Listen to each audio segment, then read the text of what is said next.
Chapter 1. The Funeral. The rain came down in sheets the day we buried our mother. I stood under a black umbrella at Greenwood Cemetery in Portland, Oregon, watching as they lowered Mom's casket into the ground.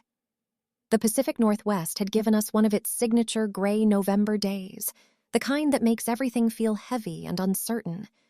Appropriate, I thought, for saying goodbye to the woman who had raised us alone after Dad died when I was 7. My sister Claire stood beside me, her designer coat somehow repelling the rain more effectively than my department store jacket.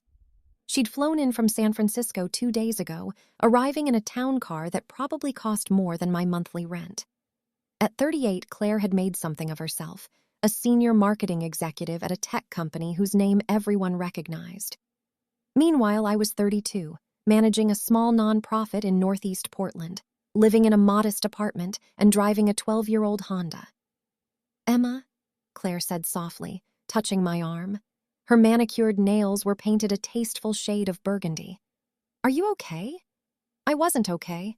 Mom had died 3 weeks ago, pancreatic cancer that had come on fast and brutal. One day she was complaining about back pain, and 4 months later, she was gone.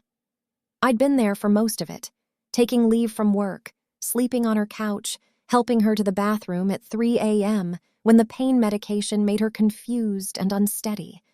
Claire had visited twice, once for a weekend when Mom was first diagnosed, and then again in the final week, when it was clear the end was coming.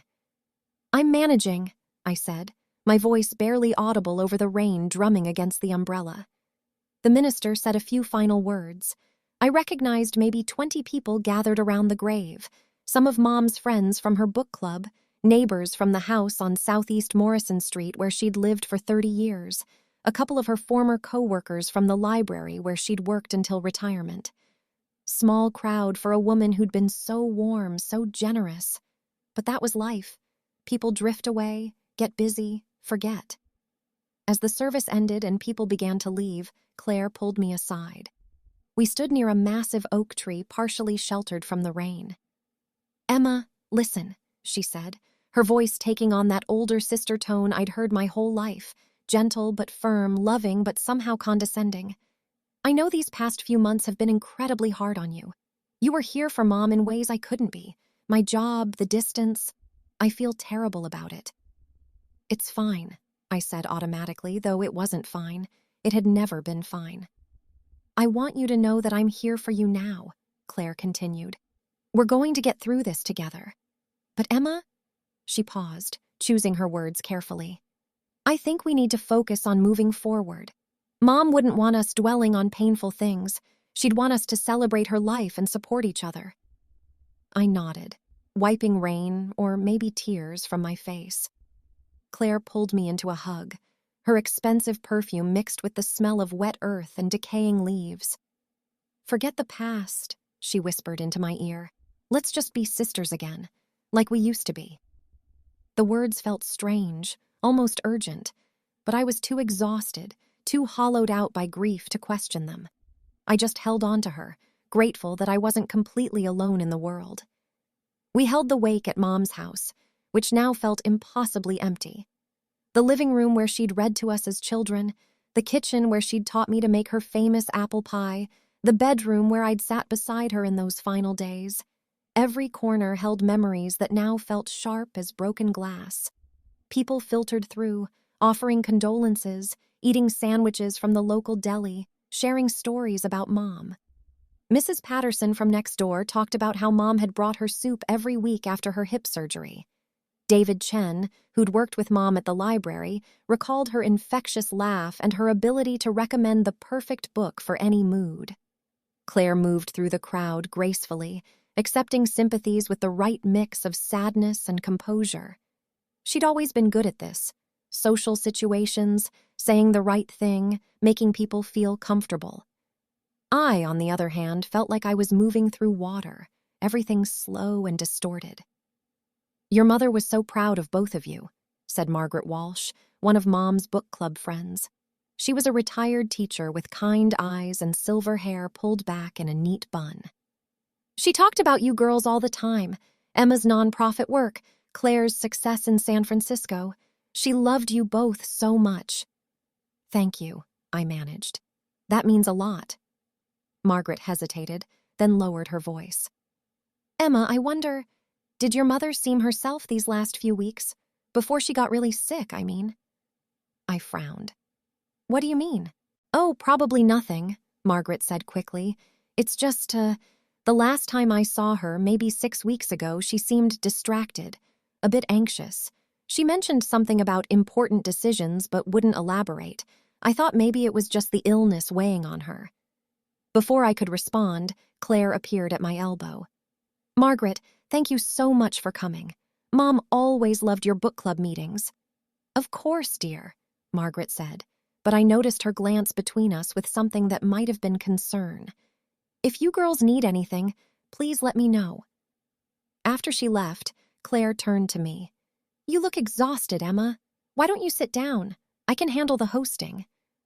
"I'm fine," I said, though I wasn't. My head was pounding and I felt dizzy. "No, seriously, go upstairs and lie down for a bit. I've got this." I wanted to argue, but the thought of escaping to the quiet of Mom's bedroom was too appealing. I nodded and made my way up the narrow staircase, the wood creaking under my feet the way it always had. Mom's bedroom still smelled like her, lavender and the menthol lotion she'd used for her arthritis. The hospice bed had been removed, but her regular furniture remained. The oak dresser that had been her mother's, the bookshelf crammed with paperbacks, the wedding photo of her and Dad on the nightstand. They'd looked so young, so happy, so unaware of the cancer that would take him at 43. I lay down on her bed, curling onto my side. Through the window, I could hear the muted sounds of the wake continuing below, punctuated by Claire's clear, confident voice. Something Margaret had said nagged at me. Important decisions, anxiety.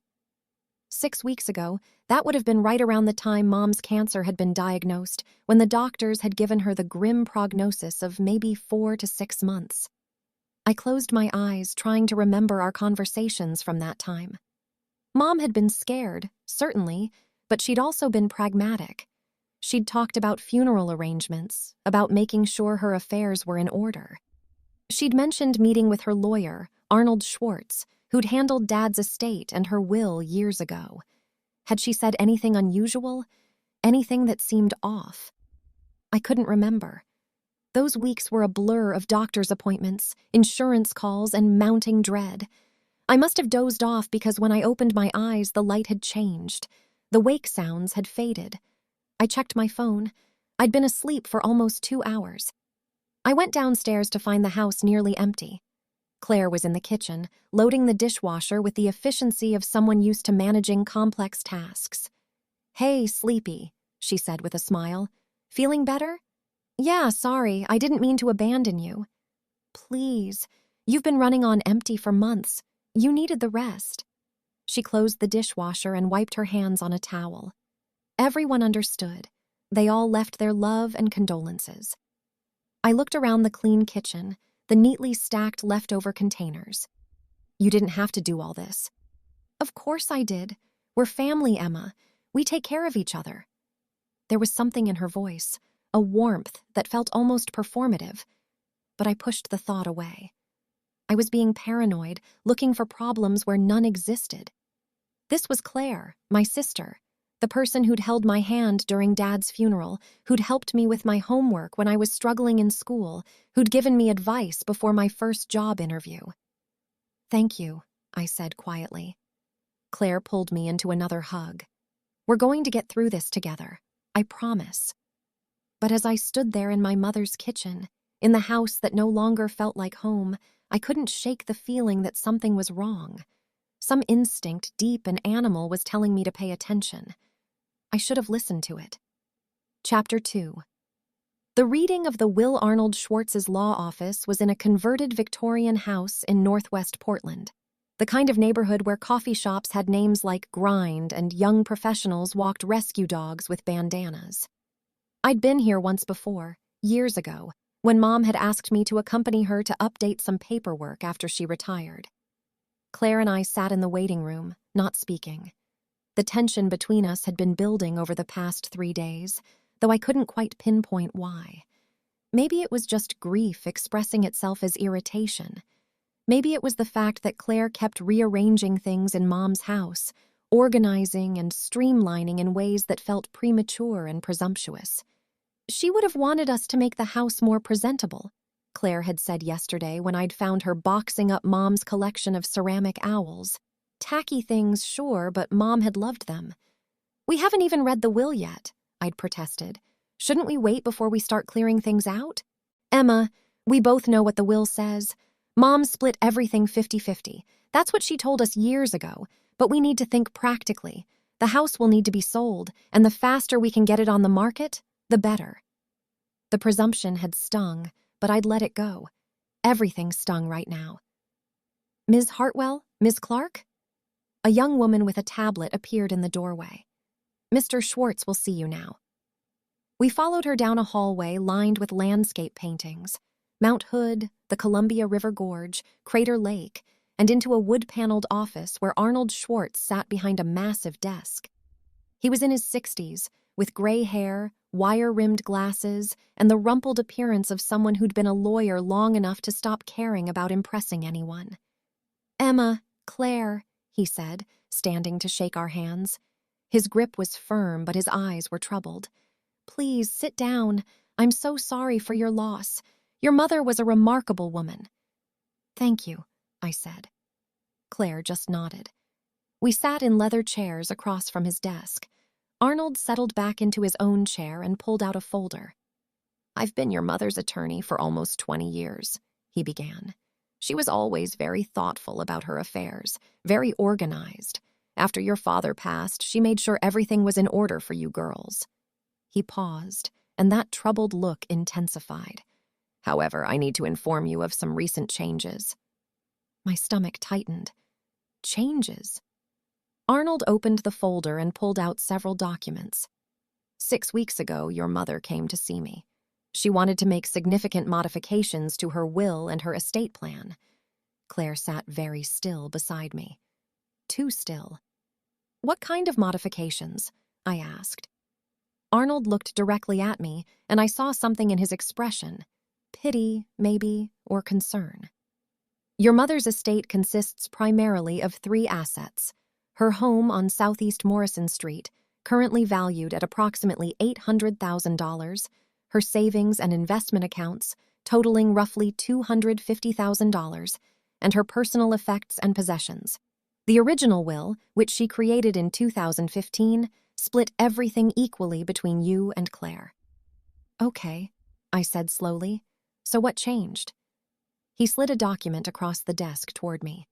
The new will, executed on September 28th, leaves the house entirely to Claire, along with 75% of the liquid assets.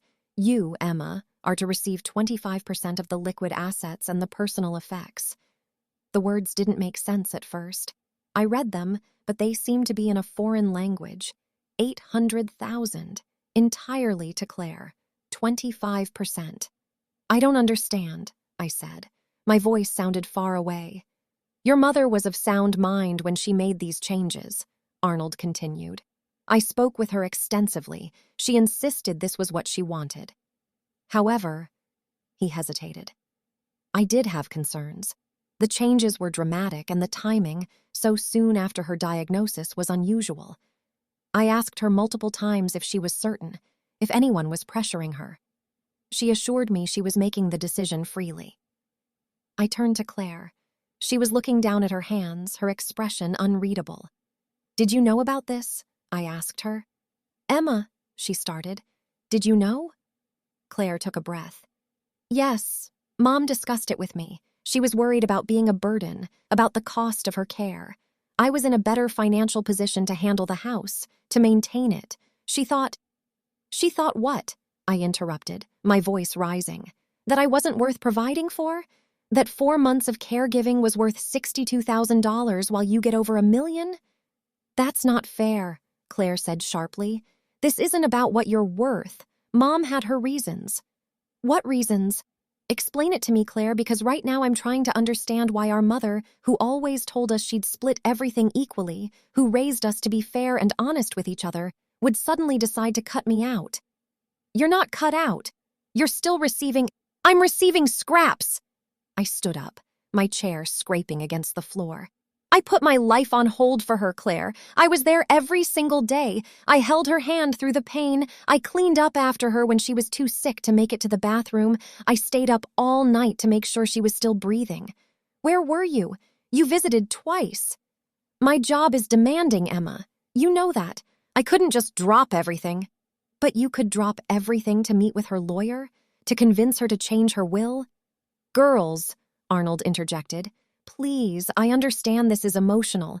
Perhaps we should— What did you say to her? I asked Claire, ignoring Arnold. What did you tell Mom to make her do this? Claire stood as well, her composure cracking. I didn't make her do anything. She came to me with concerns, real concerns. She was worried about your financial stability, Emma. Your nonprofit barely pays you anything. You don't have savings. She knew I could take care of the house, maintain it properly. She thought she was doing the right thing for both of us. That's bullshit, I said. Mom would never— But I stopped because I didn't know what Mom would never do. Had I really known her as well as I thought? Or had grief and exhaustion made me miss something crucial? There's more, Arnold said quietly. We both turned to him. What else? I asked, though I wasn't sure I wanted to know. In addition to the will, your mother signed a financial power of attorney, also on September 28th, giving Claire authority over her accounts and medical decisions. He paused, and in the 2 weeks following that meeting, approximately $75,000 was transferred from your mother's savings to an account in Claire's name. The room seemed to tilt. What? The transfers were documented as gifts, Arnold said. Legally, it was your mother's money to do with as she wished, but combined with the will changes, I had concerns. I tried to reach out to your mother again, but she was already quite ill by that point. Claire assured me everything was in order. I looked at my sister. She'd gone pale. Claire, I said slowly, what did you do? I did what Mom asked me to do, she said, but her voice wavered. She wanted to make sure there would be money for her care, for expenses. She asked me to help her manage things. You stole from her. I did not steal. Claire's composure shattered completely. She gave me that money. She wanted me to have it. She knew you'd just blow it on your failing nonprofit and your idealistic nonsense. She wanted to make sure at least one of her daughters would be secure. The cruelty of it took my breath away. Is that what you told yourself?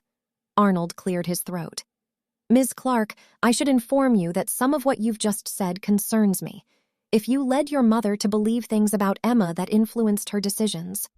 I didn't lead her anywhere, Claire snapped. I told her the truth. Emma's always been the struggling one, always needed help, always made poor choices. Mom and I were just being realistic. Realistic, I repeated. You isolated her. You manipulated her when she was sick and scared and vulnerable. And then you told me to forget the past so I wouldn't ask questions. Claire's expression hardened. Think what you want, Emma. The will is legal. The transfers were legal. Mom made her choices. Maybe you should ask yourself why she made them.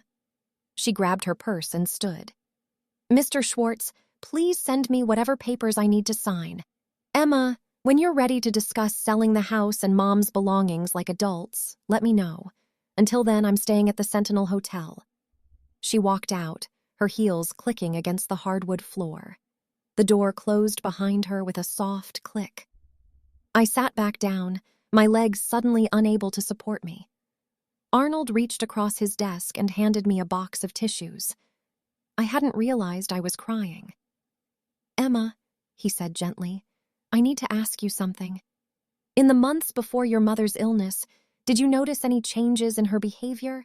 Did she seem anxious, distant, different in any way? I wiped my eyes, trying to think. She was herself. We had dinner every Sunday. We talked on the phone a few times a week. She seemed normal, happy even. She'd just retired and was excited about having more time for her garden and her book club. And after the diagnosis, she was scared, but she was brave about it, pragmatic. She made lists of things she wanted to make sure were handled, but she never mentioned changing her will. She never said anything about— I couldn't finish the sentence. Arnold leaned back in his chair. Emma, I'm going to be frank with you. I've been practicing law for a long time. I've seen families torn apart by estates, seen people do terrible things for money, but I've also seen manipulation and undue influence. The timing of these changes, the amount of money transferred, the fact that your mother never mentioned any of this to you, despite your close relationship and your role as her primary caregiver, it concerns me. What are you saying? I'm saying that you have grounds to contest the will. If you can demonstrate that Claire exerted undue influence over your mother, that she manipulated her during a vulnerable time, isolated her from you, or misrepresented facts to change her decision, the court can invalidate the new will and revert to the original. A lawsuit. You're talking about suing my sister. I'm talking about ensuring your mother's true wishes are honored. He pulled out a business card and slid it across the desk. This is a colleague of mine, Rebecca Stern. She specializes in estate litigation. If you want to pursue this, she's the best. I stared at the card. Rebecca Stern, attorney at law, estate planning and litigation. Think about it, Arnold said. But Emma, don't take too long. There are statutes of limitations on these things. And more importantly, sometimes the truth has a way of hiding if you give it enough time. I drove to Mom's house, the house that was apparently now Claire's, and sat in the driveway for a long time. The rain had returned, steady and cold.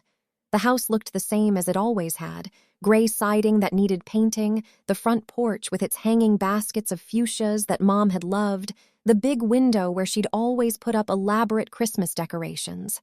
Inside, everything was as we'd left it. The ceramic owls Claire had boxed up, the furniture arranged exactly as Mom had liked it, the kitchen where I'd made her soup during her final weeks. I walked through the rooms, trying to remember, trying to see what I'd missed. In Mom's bedroom, I opened her nightstand drawer, her reading glasses, a bookmark, a tube of chapstick, and underneath a small leather notebook. I picked it up, my hands trembling. Mom had kept journals on and off her whole life, usually just brief entries about her day or thoughts she wanted to remember. I flipped through the pages. The entries were recent, starting from late August, right around when she'd gotten her diagnosis. August 24th. Terrible news from Dr. Morrison, pancreatic cancer, advanced, 4 to 6 months, maybe less. I'm terrified. Called Claire first. She cried. Need to call Emma, but I'm not ready yet. Need to be strong for her. August 26th. Told Emma today. She was so strong, so loving. Said she'd take time off work to help. My sweet girl, I don't deserve her. September 2nd. Emma has been here every day. She's so good to me. But I worry about her. Her nonprofit is struggling. She never has enough money. I want her to be secure when I'm gone. Need to think about how to help both my girls. September 10th. Claire called. Long talk about my estate. She's worried about Emma's financial decisions. Says Emma might not manage money well, might make impulsive choices. Suggested I consider leaving house to someone who can maintain it properly. I don't know. It feels wrong, but Claire has always been the responsible one. My hands were shaking so hard I almost dropped the notebook. September 15th. Claire visited. Talked more about the house. Says real estate market is changing, that I should think about what would be best for both girls long term. She offered to help me talk to Arnold. I'm so tired. It's hard to think clearly. Maybe she's right. September 20th. Had nightmares last night that Emma was angry with me. Called her this morning. She sounded exhausted but loving. She's giving up so much to take care of me. I told Claire I'd changed my mind, that I want to keep things equal. She got upset, said I wasn't thinking clearly because of pain meds. Maybe she's right. Everything is so confusing. September 24th. Can't reach Emma on phone. Claire says she's been very busy with work crisis. Claire says maybe that's a sign Emma can't be relied on. But that doesn't sound like my Emma. I'm so confused. My head hurts all the time now. September 28th. Met with Arnold today. Claire took me. Changed the will, I think. Claire says it's for the best, that Emma will understand. But I feel sick about it. Not cancer sick. Different sick. Wrong sick. Want to call Emma, but Claire says not to worry her while she's dealing with work issues. Says we'll tell her together after everything is settled. I don't remember Emma mentioning work issues. October 3rd. Emma came by today. She didn't mention any work crisis. I almost asked her about it but couldn't find the words. Brain is foggy. Pain is bad. Emma made me soup. She's so loving. I wanted to tell her about the will, but Claire said wait until I'm thinking more clearly. Starting to feel like I made a mistake, but too tired to fix it now. Everything takes so much energy. The entries stopped there. That must have been around when Mom got too sick to write. I sat on the floor of her bedroom, the journal in my lap, and finally understood. Claire had lied. She'd lied to Mom about me, manufactured a crisis that never existed, made Mom doubt my reliability and responsibility during the most vulnerable time of her life. And then she'd swooped in with solutions that just happened to benefit her financially. The woman I'd hugged at the cemetery, who'd told me to forget the past, who'd promised we'd get through this together. That woman had betrayed our mother for money. I pulled out my phone and called the number on Rebecca Stern's card. She answered on the second ring. "This is Rebecca. Ms. Stern, my name is Emma Hartwell. Arnold Schwartz gave me your number. I need to sue my sister." See Chapter 3. Building the Case. Rebecca Stern's office was nothing like Arnold Schwartz's.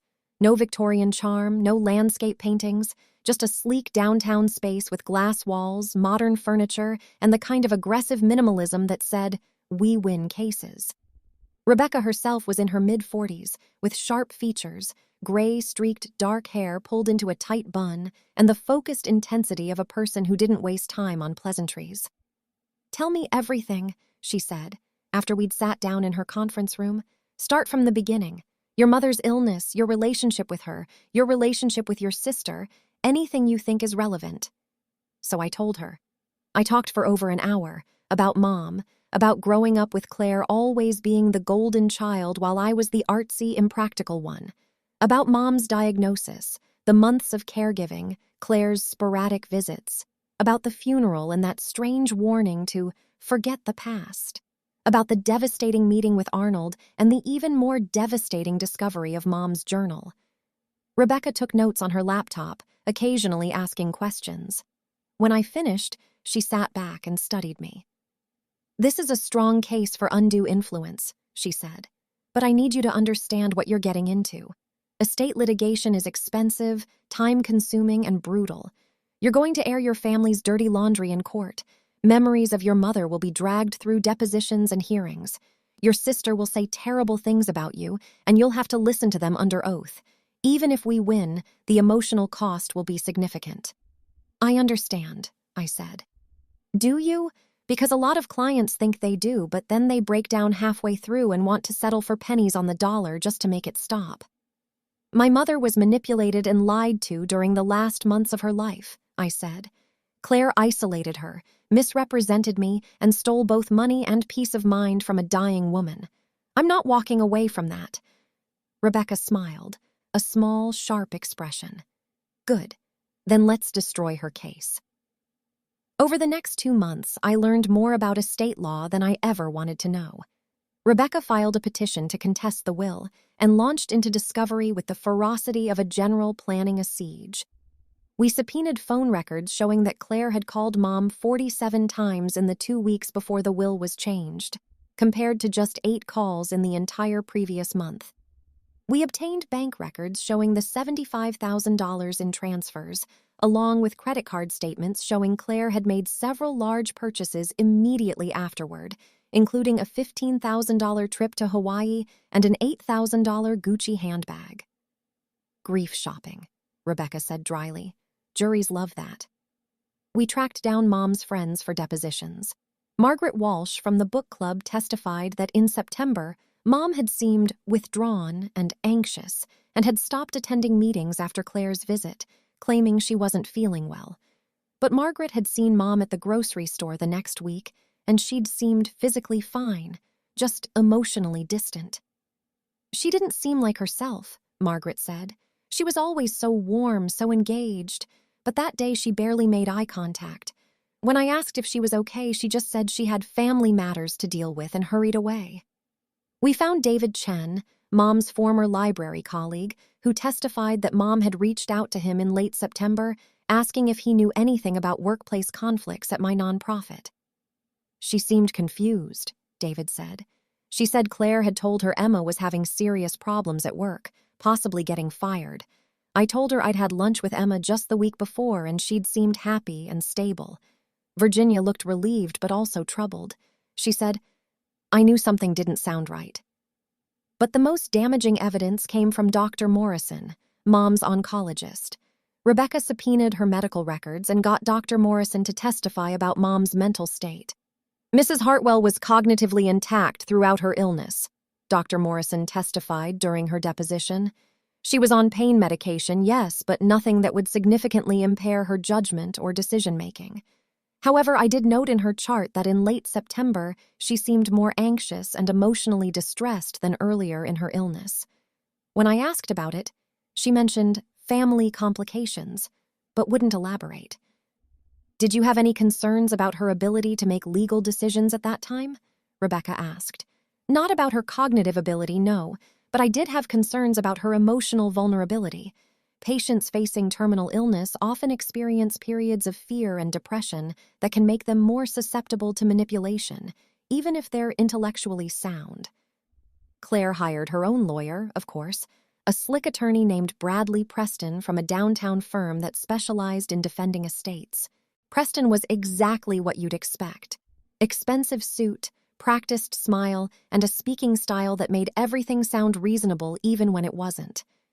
In her deposition, Claire maintained that she'd done nothing wrong. My mother came to me with concerns about Emma's stability, she said, sitting across from Rebecca in a conference room with her lawyer at her side. She was calm, collected, every inch the responsible older sister. She'd noticed that Emma's nonprofit was struggling financially. She was worried Emma might make impulsive decisions with inheritance money, use it to prop up a failing organization rather than secure her own future. Where did your mother get this information about Emma's nonprofit struggling? Rebecca asked. From Emma, I assume. They talked all the time. Actually, Emma's nonprofit's financial records show it was stable during this period. Not wealthy, but not struggling. We've subpoenaed the records. Would you like to see them? Claire's composure flickered. I'm just telling you what Mom told me. Or what you told your mother. I told her my concerns, yes, as any caring daughter would. Caring daughters don't usually convince their dying mothers to transfer $75,000 just weeks after getting power of attorney. Mom wanted to give me that money. She said it was an early inheritance, that she didn't want me to have to wait.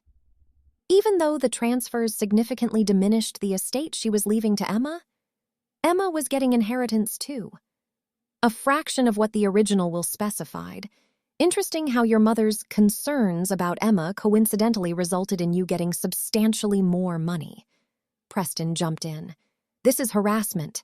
My client has explained her actions. Your client systematically isolated her mother, fed her false information, and manipulated her into changing her will while dying of cancer, Rebecca said flatly. I'm just trying to understand the timeline. The case dragged on. Christmas came and went, the first without Mom, spent alone in my apartment with takeout Thai food and a bottle of wine. Claire sent me a card, a generic Hallmark thing with a printed message about family. She didn't sign it. I threw it away. In January, we got a break. Rebecca's investigator found phone records showing that Claire had called Mom's house 7 times on September 28th, the day Mom changed her will, including a call lasting 42 minutes that morning before Arnold's appointment. What do you think they talked about for 42 minutes? Rebecca asked during one of our strategy sessions. Claire was coaching her, I said, making sure she'd say the right things to Arnold, stick to the story. That's my read too. We'll use it to establish a pattern of control. But Preston had evidence too. He produced emails I'd sent Mom in August talking about fundraising challenges at the nonprofit, about how stressed I was about making budget. Taken out of context, they could sound like the organization was failing. Your client herself documented financial instability, Preston argued during a pre-trial hearing. Mrs. Hartwell had legitimate reasons to be concerned. Talking about normal work stress isn't the same as having a work crisis, Rebecca shot back. And regardless, that doesn't explain why Claire told her mother Emma was potentially being fired, a complete fabrication, or why she blocked Emma from speaking to her mother during the crucial period when these decisions were being made. My client didn't block anyone. Emma could have called at any time. Emma did call, multiple times. The phone records show it. Claire told Mrs. Hartwell that Emma was too busy with her work crisis to visit. She manufactured distance between mother and daughter so she could fill that space with lies. The judge, a stern woman named Patricia Hughes, rubbed her temples. This is going to trial. I can't determine credibility from documents alone. We need a jury. As the trial date approached, set for late March, I found myself thinking constantly about Mom. Not the sick, dying version, but the real her. The woman who'd taken us camping in the Cascades every summer, who'd taught me to identify birds by their calls, who'd cried at my college graduation even though I'd only gone to Portland State, who'd believed, despite all evidence to the contrary, that my work at the nonprofit mattered more than money ever could. She would have wanted you to fight this, Rebecca said one evening as we prepared for trial. We were in her office, going through witness lists. From everything you've told me about her, she valued fairness above everything. She did, I agreed, but she also valued family. She would have hated this, us in court, tearing each other apart. Your sister made that choice when she chose money over integrity. I know. I just wish. I couldn't finish. Wished what? That Mom had never gotten sick? That Claire wasn't who she turned out to be? That families didn't destroy themselves over inheritances? You can't unring this bell, Rebecca said gently. But you can make sure your mother's real wishes, the ones she held before she was manipulated, are honored. That's worth fighting for. 2 weeks before trial, Preston called with a settlement offer. Claire would give me $300,000, roughly half the house value, and we'd split the remaining liquid assets 60-40 in Claire's favor instead of 75-25. It's not enough, I said immediately. It's actually a reasonable offer, Rebecca said. We were on a conference call sitting in her office. With legal fees and the uncertainty of trial, you might not do much better even if we win. This isn't about the money, not anymore. I know, but I'm obligated to present you with all options. Trials are unpredictable. Juries can be swayed by Preston's argument that your mom was mentally competent and just made a choice you didn't like. If we lose, you get what the will specifies, about $62,000 and personal effects. That's it. I thought about it. $300,000 would change my life. I could buy a house, secure my future, stop living paycheck to paycheck. But every time I closed my eyes, I saw Mom's journal entry, wrong sick, starting to feel like I made a mistake. No, I said. We're going to trial. Rebecca was quiet for a moment. Then, okay, let's win this thing. Chapter 4. The trial. The Multnomah County Courthouse was an imposing building in downtown Portland, concrete and glass, with the kind of institutional gravity that made you straighten your spine and lower your voice. I'd been here once before for jury duty that had ended in a settlement before we even got to hear evidence. This time, I was the plaintiff. The courtroom was smaller than I'd expected, more intimate. Wood-paneled walls, fluorescent lights, a judge's bench that seemed to loom over everything. 2 tables faced the bench, Rebecca and I at one, Claire and Preston at the other. I tried not to look at Claire, but I couldn't help it. She was dressed in a navy suit that probably cost more than my monthly rent, her hair perfect, her makeup subtle. She looked like someone you'd trust, responsible, competent, credible. I was wearing the best outfit I owned, a gray dress and blazer from Nordstrom Rack that Rebecca had said made me look sympathetic but professional. I felt like a kid playing dress-up. The jury filed in, 12 people who would decide whether my sister was a manipulator or a concerned daughter. 7 women, 5 men, ages ranging from maybe 25 to 70. A retired teacher, a software engineer, a barista, a nurse, people with their own families, their own sibling dynamics, their own ideas about money and fairness. Judge Hughes entered, and we all stood. She was in her 60s with silver hair and reading glasses on a chain around her neck. She had a reputation for being fair but tough, not suffering fools or time wasters. This is case number 25 CV03471, Emma Hartwell versus Claire Hartwell Clark, contesting the last will and testament of Virginia Ann Hartwell, she said. Are both sides ready to proceed? Yes, Your Honor, Rebecca and Preston said in unison. Ms. Stern, your opening statement. Rebecca stood, buttoned her suit jacket, and approached the jury. She didn't use notes. Ladies and gentlemen, this case is about a dying woman who was lied to by the daughter she trusted most. Virginia Hartwell was 68 years old when she was diagnosed with pancreatic cancer. She had 2 daughters, Emma, who took leave from her job to provide round-the-clock care, and Claire, who visited twice in 4 months. Virginia had always planned to split her estate equally, a house, savings, everything she'd worked for. But 6 weeks after her diagnosis, while she was scared and vulnerable and cognitively impaired by pain medication, Claire convinced her to change that will. How? By lying about Emma, by telling their mother that Emma was having a work crisis, was financially irresponsible, couldn't be trusted with money. None of it was true. Claire isolated Virginia from Emma, manufactured crises that didn't exist, and manipulated her mother during the most vulnerable time of her life. All for money. We have phone records, emails, journal entries written by Virginia herself expressing doubts about the changes Claire pushed her to make. By the end of this trial, you'll see clearly what this really was: financial elder abuse disguised as concern. And you'll have the opportunity to restore Virginia's true wishes and give Emma what her mother really wanted her to have. Not the scraps Claire left her, but the fair inheritance Virginia always intended. She returned to our table. I could feel the jury watching us, evaluating. Preston stood for his opening. He had a different energy, smooth, reasonable, the voice of common sense. Ms. Stern wants you to believe this is a case about manipulation. It's not. It's about a mother making thoughtful decisions about her daughter's futures. Virginia Hartwell was an intelligent, educated woman who remained mentally sharp throughout her illness. Her doctor will confirm this. When she changed her will, she did so with full knowledge and with good reason. She had legitimate concerns about Emma's financial stability. Emma's own emails document struggles at her nonprofit. Virginia wanted to ensure her estate would be managed by the daughter with the experience and means to do so. Was it an easy decision? No. Virginia loved both her daughters, but love doesn't mean treating everyone identically. It means doing what you believe is best for them. Claire didn't manipulate anyone. She had difficult but honest conversations with her mother about real concerns. And when Virginia made her choice, Claire respected it.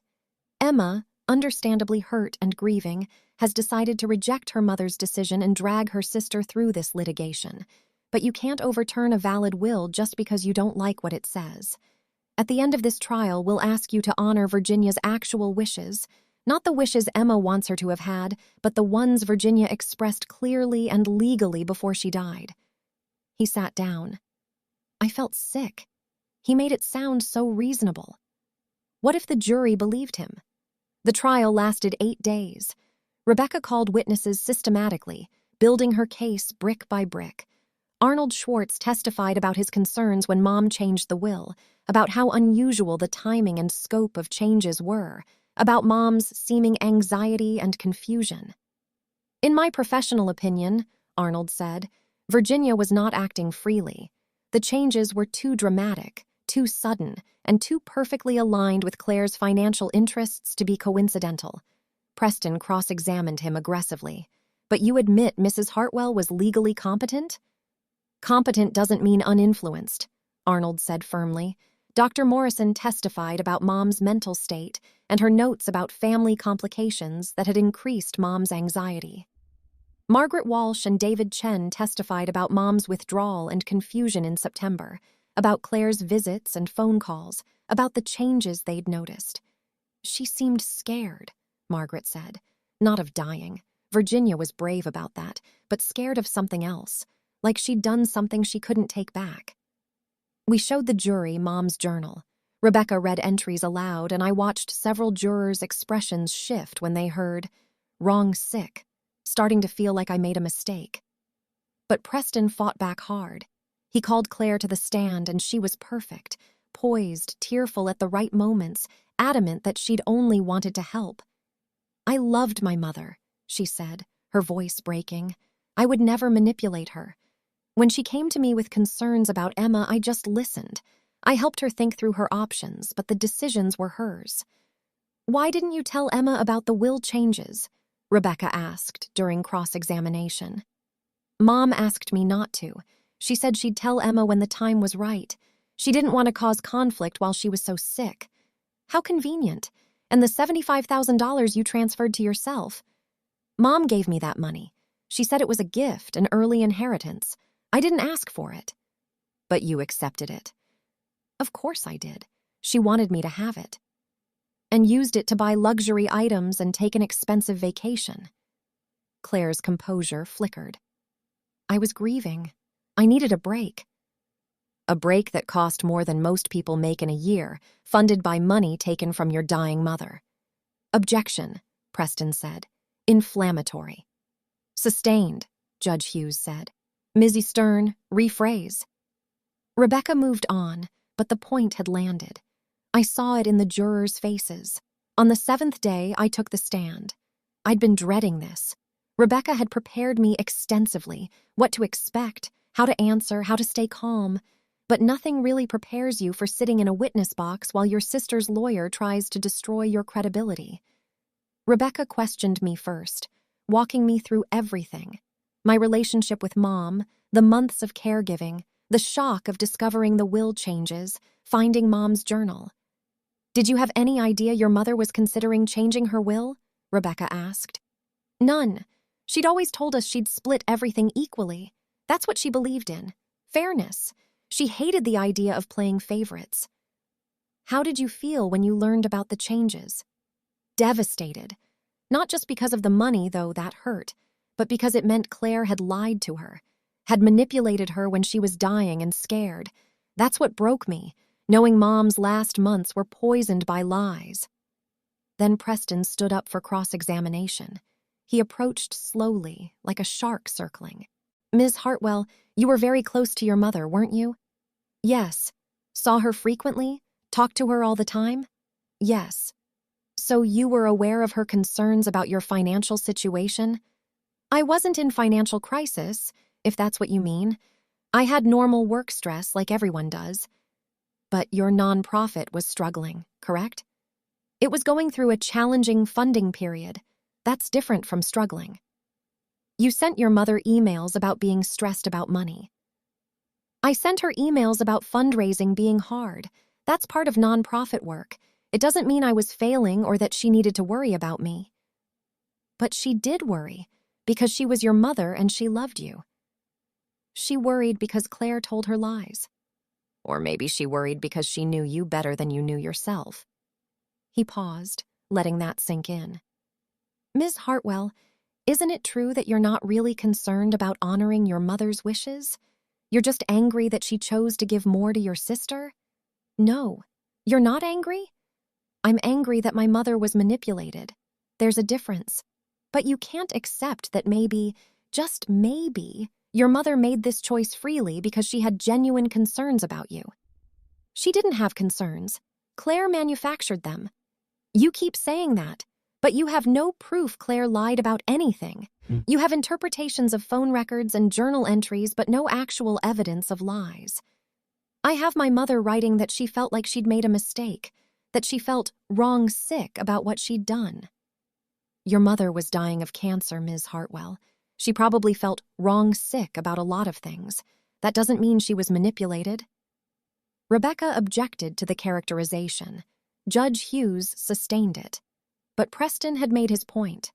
On the 8th day, both sides gave closing arguments. Preston went first. "This case comes down to a simple question. Do we trust Virginia Hartwell's judgment or not? Emma wants you to believe her mother was weak, confused, easily manipulated. But every witness, including her own doctor, confirmed Virginia was mentally competent. She made a choice. It wasn't the choice Emma wanted, but it was her choice to make. Don't let Emma's hurt feelings overturn a valid will." Then Rebecca stood. She was quiet for a moment, gathering her thoughts. Mr. Preston wants this to be about trust. Fine, let's talk about trust. Virginia Hartwell trusted her daughter Claire, and Claire took that trust and weaponized it. She called her mother 47 times in 2 weeks. Why? To offer comfort and support? No. Phone records show most of those calls happened right before and after the will change. Claire was coaching, pushing, controlling. She told Virginia that Emma was having a work crisis, that Emma might be fired, that Emma was financially irresponsible. None of it true. We've shown you emails, witnesses, documentary evidence proving Emma was stable. But Claire didn't care about truth. She cared about money. And when Virginia started having doubts, when she wrote in her journal that she'd made a mistake, that something felt wrong, Claire blocked her from talking to Emma. She isolated her, manipulated her, and stole from her. $75,000 transferred just weeks after getting power of attorney. And what did Claire do with that money? Hawaii, Gucci bags, luxury purchases while her mother lay dying. Mr. Preston says trust Virginia's judgment. I say we should trust her judgment, the judgment she showed when she originally created a fair, equal will for her daughters. That was her true wish. What came after was the product of manipulation, lies, and exploitation. Give Emma back what her mother really wanted her to have. Give Virginia back her dignity. Find that Claire exerted undue influence and restore the original will. The jury deliberated for 2 days. I couldn't eat, couldn't sleep. I walked around Portland in the rain, past places Mom had loved, Powell's Books where she'd spent hours browsing, the Saturday market where she'd buy handmade jewelry, the Rose Garden in Washington Park where she'd taken us as kids. Rebecca called me on the afternoon of the second day. Jury's back. Get to the courthouse. I don't remember the drive. I just remember walking into that courtroom sitting next to Rebecca, watching the jury file in, trying to read their faces and finding nothing. Judge Hughes asked the foreperson, the retired teacher, a woman in her 60s named Linda, if they'd reached a verdict. We have, Your Honor. In the matter of Emma Hartwell versus Claire Hartwell Clark, on the question of whether Claire Clark exerted undue influence over Virginia Hartwell in the modification of her will, how do you find? Linda looked directly at me. We find in favor of the plaintiff, Emma Hartwell. The courtroom erupted. Preston was on his feet objecting. Rebecca was squeezing my hand. Claire was pale as death. Judge Hughes banged her gavel. Order, order in the court! When everyone had quieted, she continued. The jury has found that undue influence was exercised. Therefore, the will modification dated September 28, 2024, is hereby declared invalid. The estate of Virginia Hartwell will be distributed according to the terms of the original will dated March 15, 2015, with all assets split equally between Emma Hartwell and Claire Hartwell Clark. Additionally, the $75,000 transferred from Mrs. Hartwell's accounts to Ms. Clark's accounts shall be returned to the estate and divided equally. Court costs will be split between parties. This court is adjourned. I walked out into the courthouse hallway in a daze. Rebecca was talking to me, but I couldn't process the words. We'd won. After months of fighting, after 8 days of testimony, after watching my family be torn apart in public, we'd won. Claire came out a few minutes later, Preston at her side. She looked at me, and for a moment I saw something in her face. Anger, yes, but also something else. Shame, maybe, or loss. This isn't over, Preston said. Actually, it is, Rebecca replied. You can appeal if you want, but given the strength of the evidence and the jury's deliberation time, you won't succeed. Take the loss. Claire and Preston walked away. I watched my sister disappear down the courthouse corridor, her heels clicking on marble, and realized this was probably the last time I'd see her. We'd destroyed whatever had been left between us. The sister who'd held my hand at Dad's funeral, who'd taught me to ride a bike, who'd been my maid of honor at a wedding that never happened because I got cold feet. That person was gone. Or maybe she'd never existed. Emma, Rebecca's voice pulled me back. You did it. You honored your mother's wishes. Yeah, I said. But I didn't feel triumphant. I felt empty. 6 weeks later, I stood in the front yard of Mom's house on Southeast Morrison Street. The estate had been formally divided. Claire had taken her half mostly in liquid assets and property value buyouts. I'd taken the house. It needed work, new roof, updated kitchen, some plumbing issues. But it was mine. Mom's house. My house now.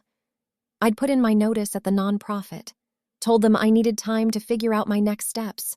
They understood. I walked through the rooms slowly. Living room where we'd had Christmas mornings, kitchen where Mom had taught me to cook, her bedroom where I'd sat with her at the end. In her closet, I found a box I'd somehow missed during all the estate sorting. Inside were photos, hundreds of them, spanning decades. Me and Claire as kids, gap-toothed and sunburned, Mom and Dad on their wedding day, family vacations, birthday parties, ordinary moments elevated to significance simply by being captured and saved. One photo stopped me. It was from my college graduation. Mom stood between me and Claire, arms around both of us, beaming with pride. We all looked so happy, so unified. A family. I wondered when it had started to break, when Claire had decided money mattered more than integrity, or if she'd always been this person and I'd just been too naive to see it. I wondered if there was a moment where things could have gone differently, where honesty could have prevailed over greed. But mostly I wondered if Mom had known at the very end that Claire had lied to her. Had she died believing I didn't care, that I was the failure Claire had portrayed me as? Or had she realized the truth and been too weak to fix it? I'd never know. I put the photo back in the box and carried it downstairs. I had decisions to make about this house, about my future, about who I wanted to be in the aftermath of all this destruction. But that could wait. For now, I just sat on Mom's front porch, the porch that was now my porch, and watched the Portland rain fall on the garden she'd loved. The fuchsias were still blooming, stubborn and bright against the gray sky. Mom would have liked that, I thought. Beauty persisting despite everything. And maybe that was enough. To persist, to honor what was true and good, to stand up for what was right even when it cost you everything. Claire had won money, but I'd won something more important, the truth. I just hoped that someday when the anger and hurt had faded, that would feel like enough.